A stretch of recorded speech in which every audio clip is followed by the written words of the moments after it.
tidak jauh dari tempat parkir dibutuhkan waktu 30 menit berjalan atau dengan jarak lebih kurang 500 meter.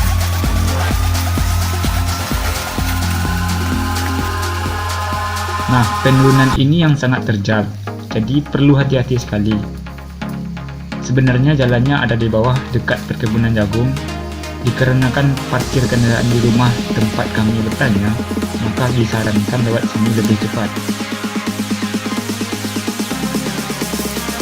Sekarang kita hanya mengikuti aliran irigasi yang berhulu ke puncak air terjun.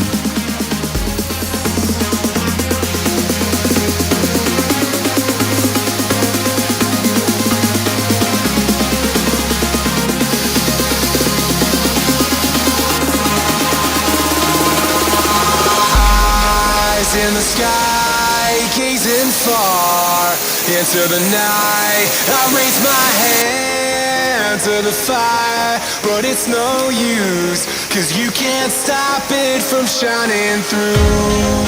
It's true, baby, let the light shine through. If you believe it's true, baby, won't you let the light shine through for you.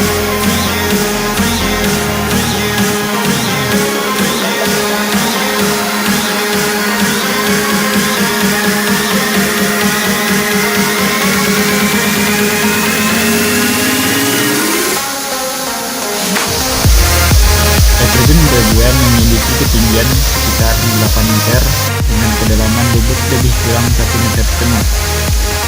Sekitar air terdapat pepohonan yang hijau dan rindang.